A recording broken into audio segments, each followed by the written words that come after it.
Hello parents, जैसे कि आप सब मुझे जानते हो, मैं doctor Nitisha Shah, physiotherapist, antenatal postnatal therapist and गर्भ संस्कार कोच अपनी यूट्यूब चैनल पर एक बार फिर से आप सबका स्वागत करती हूँ।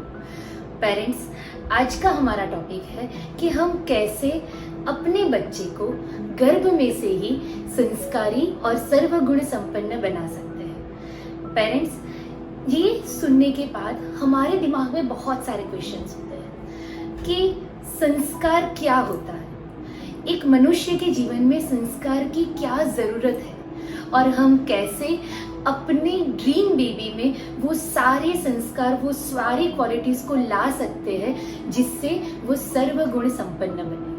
ये जो टॉपिक है ये बहुत ही इंटरेस्टिंग और बहुत ही डीप है, इसीलिए हमने इस टॉपिक को 2 पार्ट में डिवाइड किया है। आज के हमारे इस फर्स्ट पार्ट में हम देखेंगे कि संस्कार क्या है और उनका हमारे अंदर होना क्यों ज़रूरी है। सबसे पहले हम संस्कार के बारे में जानेंगे। संस्कार क्या है? संस्कार मतलब इच्छित गुणों का आरोपण और अनिच्छित गुणों का परिवर्जन।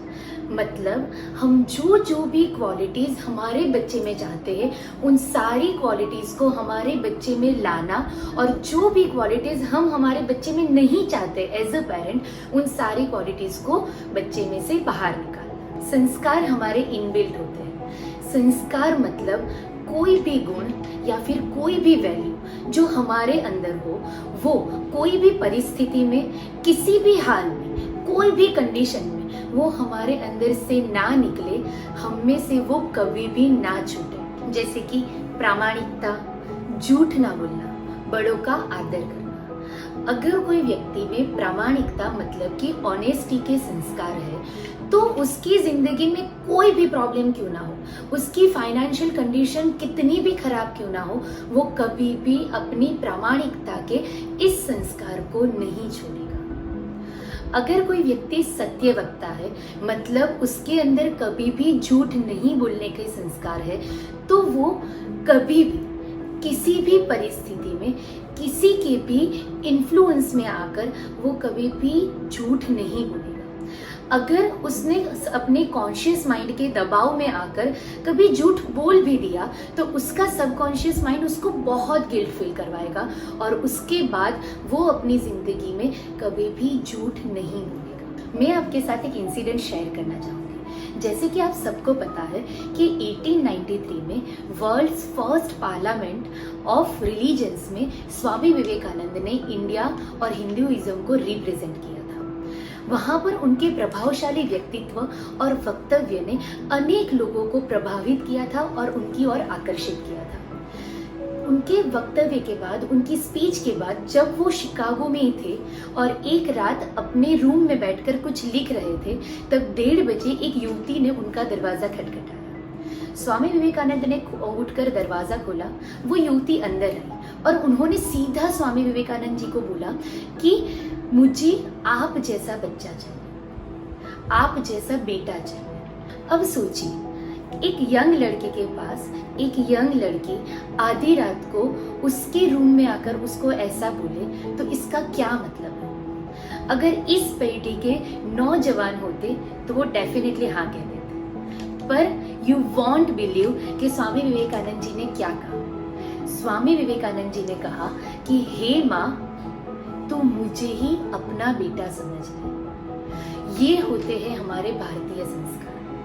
हमारा बच्चा हमारे पास हो या ना हो, वो किसी भी एज का हो, वो चाहे बच्चा हो, चाहे टीनेजर हो, चाहे यंग हो, एडल्ट हो, पर वो कभी भी कुछ भी गलत काम नहीं करता होना चाहिए। ये होते हैं हमारे भारतीय संस्कार। हम सब एज अ पेरेंट यही चाहते हैं कि चाहे मेरा बेटा हो या मेरी बेटी, वो एकदम संस्कारी हो, उसमें सारे अच्छी क्वालिटीज़ हो, वो सर्वगुण संपन्न हो। फिर भी ऐसा क्यों होता है कि हम सबके घर में जो भी न्यूज़पेपर आते हैं उसमें सिर्फ नेगेटिव न्यूज़ होती है। हम जब भी टीवी ऑन करें, न्यूज़ चैनल को ऑन करें तो उसमें सिर्फ नेगेटिव न्यूज़ होती है। ऐसा क्यों होता है कि रेप के इतने सारे केसेस हमें देखने को मिल रहे हैं?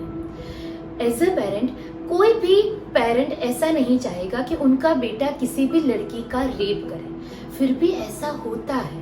जैसे कि मैं आपको एक रिसेंट एग्जांपल दूं कि दिल्ली में एक 10 से 12 साल के जो लड़के थे उनका एक पूरा इंस्टाग्राम का अकाउंट था बॉयज लॉकर रूम, जिसमें वो न्यूड लड़कियों की फोटो शेयर करते थे।